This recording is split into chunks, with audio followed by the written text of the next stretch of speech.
Boa noite, André Roman, CEO da Atlas, que produz essa pesquisa Atlas Político. Você é PhD em Ciência Política pela Universidade de Harvard. Boa noite, Cláudio. Muito bom falar com você. Andrei, boa noite. Obrigado aí pela tua disponibilidade. Eu queria rapidamente uma breve análise em cima Sim. da pesquisa que vocês divulgaram hoje, que nós já produzimos mais cedo no site e que agora também colocamos aqui no programa no Gabinete de Crise. Tivemos um impacto grande, né, na avaliação do governo, no desempenho pessoal do presidente, na avaliação do governo como um todo, e também ali, quando você coloca a discussão da saída, né, o impacto que isso tem, quem concorda, quem não concorda. Rapidamente, como é que você avalia esse resultado? Surpreendeu ou não? Olha, eu acho que não surpreendeu tanto. A saída do Sérgio Moro não é uma crise comum no governo Bolsonaro. A gente já estava acostumado a assistir um governo com muitas crises antes disso. A gente acabou de ver a saída do ministro Mandetta. Até hoje, o ministro mais popular, até mais popular do que o próprio Sérgio Moro. Uhum. A saída do governo, e antes da saída do Mandetta tivemos inúmeras crises no governo Bolsonaro. No entanto, a saída do Moro não é uma crise qualquer, não é uma crise semelhante ao que a gente viu no passado. Estou falando isso porque essa crise é um abalo num eixo de legitimidade estrutural do governo, como nenhuma outra crise até agora. O Sérgio Moro representa para o bolsonarismo talvez o eixo mais importante de programa político do governo Bolsonaro, que é o combate à corrupção, o combate à criminalidade. Hum. E desde o início, provavelmente a gente não tivesse o Sérgio Moro, não tivéssemos também o governo Bolsonaro. Claro. Porque todo esse processo do Lava Jato gerou um movimento social que se transformou num movimento político que propulsou Jair Bolsonaro à presidência da República. Então, a trajetória do Sérgio Moro e a trajetória do Jair Bolsonaro são muito próximas ao ponto da Rosângela Moro ter falado que ela vê os dois como uma coisa só. Não é somente ela que vê eles dois como uma coisa só. É uma parte muito grande do próprio eleitorado do Bolsonaro que costumava ver os dois como uma coisa só. E agora, Só, obviamente, isso não é mais possível. Então, é um só que abalo Aham. como nunca antes. Só complementando essa tua observação, quer dizer, a Lava Jato permitiu, porque o Bolsonaro, em 30 anos de parlamento, nunca teve, vamos dizer assim, o engajamento necessário para chegar aonde chegou. Quer dizer, o que permitiu esse engajamento foi justamente a Lava Jato, que mobilizou a sociedade e criou aquele sentimento anti-PT, anticorrupção, né? Talvez o Bolsonaro tenha sido a pessoa mais hábil, o político mais hábil em pegar esse sentimento e carregar consigo e personificar isso como político, né? Como um candidato com viabilidade política para chegar à presidência da República como chegou. É diferente, por exemplo, quando você fala desse eixo, né? A gente costuma aqui na análise em Brasília, na análise política, a gente costuma dizer, eu até comentei isso no meu último programa, que o Guedes representa um pilar e o Moro representa outro pilar. Mas você entende que esse pilar está mais para dentro, está mais no centro dessa construção, o pilar do Moro, é isso? Sim, sim. Desde que o Moro divulgou aquela carta da Dilma, aquela conversa da Dilma com o Lula, eu acho que criou-se na sociedade brasileira uma racha muito profunda Uhum. entre uma fatia da sociedade que viu aquilo como um abuso de autoridade, que até hoje enxerga aquilo como um abuso de autoridade, uma outra fatia da sociedade que se mobilizou para defender as ações do Moro, vendo elas como representativas de uma transformação mais profunda na sociedade brasileira contra a corrupção. E acabou que essa fatia que se mobilizou a favor do Moro virou uma fatia majoritária durante as eleições e propulsou o Jair Bolsonaro à presidência, mas eu acho que falta o entendimento de que, de fato, não se trata somente da figura do presidente. O Bolsonaro não conseguiu tudo isso sozinho, não é porque as pessoas escolheram o Bolsonaro simplesmente como um acidente porque gostaram dele. Não, é uma coisa muito mais estrutural dentro da sociedade. Quando você tira um ator tão fundamental, um símbolo tão importante do movimento contra a corrupção e contra a criminalidade, que é o Sérgio Moro até hoje, eu enxergo isso como um problema de legitimidade muito grande do Jair Bolsonaro, não necessariamente assim, em relação a toda a população, porque uma grande parte nunca comprou esse discurso, nunca acreditou nisso, mas dentro daquele grupo muito importante de seguidores bem engajados, de simpatizantes muito engajados. Existem outras partias dentro do eleitorado bolsonarista que não é isso, né? É uma coisa bastante complexa. Então tem todo um eleitorado que gosta de armas, vamos dizer, de simplesmente poder usar armas. Tem gente que está muito a favor do discurso dele de legalizar o garimpo e liberalizar alguns aspectos do extracionismo e da liberdade de exploração agrícola. Tem gente de vários outros interesses e valores também. Mas eu acho que nenhum outro grupo é tão grande, tão fundamental dentro desse movimento como o grupo que era a favor do Sérgio Moro e da Lava Jato. Então, por conta disso, o abalo deve ser realmente muito grande. Por conta disso, eu não acho que os resultados da pesquisa estejam, de alguma forma, surpreendentes.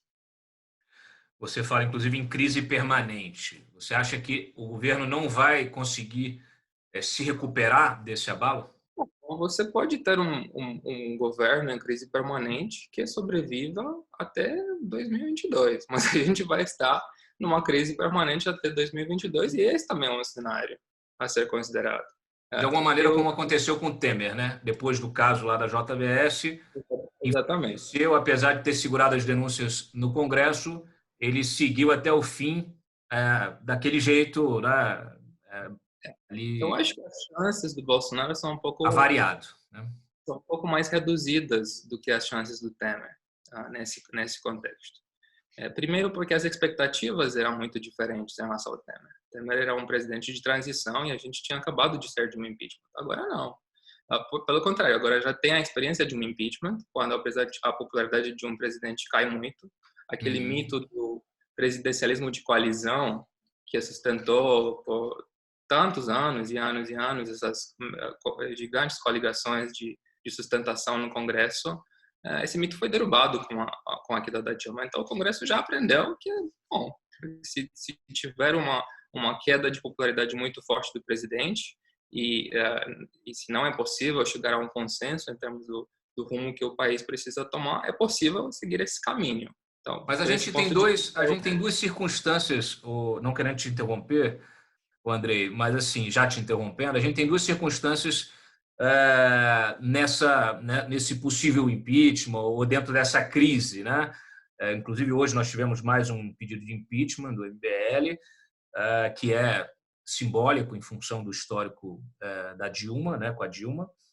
E a seguinte situação, nós temos, por um lado, uma população que não pode ir às ruas por causa da pandemia, e, por outro, o governo fazendo ali um troca-troca com o Centrão, né? Comprando apoio do Centrão, que, vamos dizer assim, é essa geleia geral de partidos do Congresso Nacional que tem a velha mania, né, do fisiologismo político e costumam também colocar um pé em cada canoa, né, até ver aonde vai.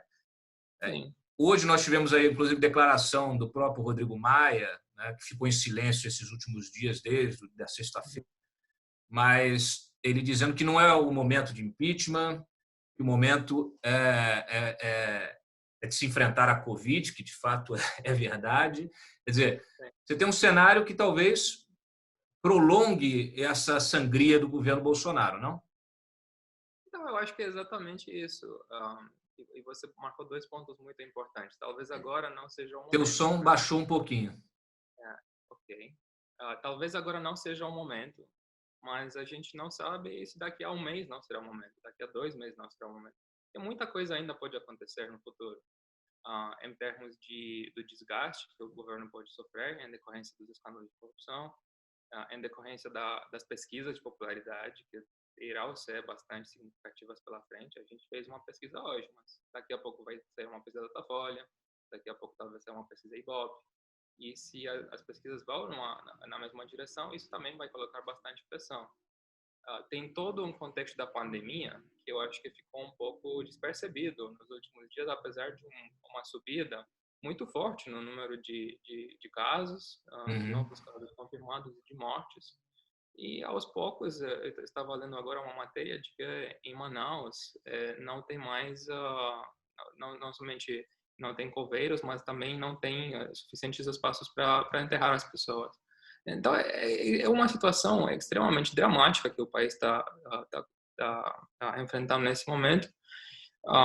E isso só vai agravar a situação do presidente Bolsonaro, uma situação que já é muito delicada. Isso não quer dizer que necessariamente o impeachment é inevitável. Eu nunca falei isso.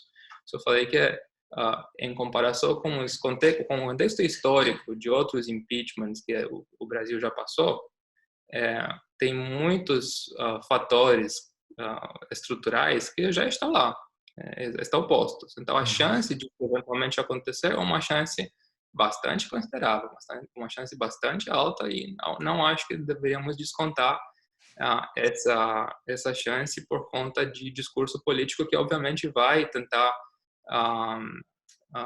vai ser um discurso político. O Rodrigo Maia não vai embarcar até que ele vai embarcar. Né? Tipo, ele não vai dizer hoje que decidiu fazer o impeachment se ele não decidiu ainda, que é o momento apropriado para trazer isso para discussão. É bom Ele não lembrar pode... que o Eduardo, é bom lembrar que o Eduardo Cunha também segurou bastante, né, o impeachment de Dilma, até que ele virou alvo, né, do inquérito. E aí Então, por resolveu conta colocar a dessa bola para questão frente. histórica, acho que é muito importante a gente não esquecer o passado, não esquecer os fatores que a gente assistiu na queda da Dilma. Muitos deles estão bastante aparentes agora. Temos ainda inquéritos no Supremo, né, que envolvem o próprio Bolsonaro, que também, dependendo do desdobramento, pode gerar alguma coisa, né? É uma caixa preta, né? Porque assim, tem os inquéritos que a gente conhece, mas também pode ser que tem inquéritos ou evidências ou provas que a gente não conhece ainda. Então, tem a expectativa de que provas o ministro Moro também pode, o ex-ministro Moro pode trazer, né? Pode apresentar. Inclusive isso. Eu vi aqui que na pesquisa deu 54% a favor de um impeachment, né? 36,6% contra e 9,3% não sabem. E 58% acreditam ou numa renúncia ou no impeachment, ou seja, 58% do eleitorado aqui do grupo que vocês consultaram tem certeza que o Bolsonaro não vai terminar o mandato, né? Explica um pouquinho a metodologia de vocês. Então, existe um percentual um pouco maior que acredita que ele não vai acabar o mandato do que realmente apoia a saída dele nesse momento. O que quer dizer que existe algum grupo de simpatizantes do próprio Bolsonaro que está com medo de que isso vai acontecer. Não que eles queiram, mas a expectativa é essa. Isso também é um fator muito relevante, porque quando você tem uma maioria formada acima dessa forma, a maioria espera que ele não vai se sustentar, esse tipo de pensamento também pode contagiar, por exemplo, líderes do Centrão. Como que você vai para uma negociação esperando que vai ter toda uma estabilidade do desfecho do que você acordou com o presidente, se a maioria dos líderes talvez também não acreditam que ele vai sobreviver até o final. Então isso complica bastante as coisas. Me fala da metodologia da pesquisa. Sim. A nossa pesquisa é representativa da população brasileira adulta. ela é uma pesquisa coletada online, mas não é uma pesquisa no Facebook ou na internet, assim, é aquele tipo de descrição meio pejorativa que você Não é uma sempre... enquete, é uma pesquisa. Não é uma enquete. Então, a gente tem toda uma metodologia de pós-estratificação amostral a partir de um algoritmo de pesos. Qualquer tipo de sub- ou superrepresentação de algum grupo demográfico, por exemplo, homens ou mulheres, tiveram um percentual menor de mulheres na pesquisa do que deveria, por conta da distribuição da população brasileira, a gente vai corrigir isso através de um procedimento estatístico bastante sólido. Então, todo tipo de viés que poderia acontecer por conta de uma coleta online, tem vários tipos de possíveis tipos de viés de seleção, viés de não resposta, a gente tenta resolver e, assim, prova em termos da qualidade da nossa pesquisa, acho que são nossos acertos em eleições, não somente no Brasil, mas no mundo afora. A gente conseguiu, a partir da nossa metodologia esse ano, ter o melhor desempenho de todos os institutos de pesquisa na eleição das primárias democratas nos Estados Unidos. O único instituto brasileiro nessa corrida eleitoral lá, e a gente teve o melhor desempenho, pode ser comprovado.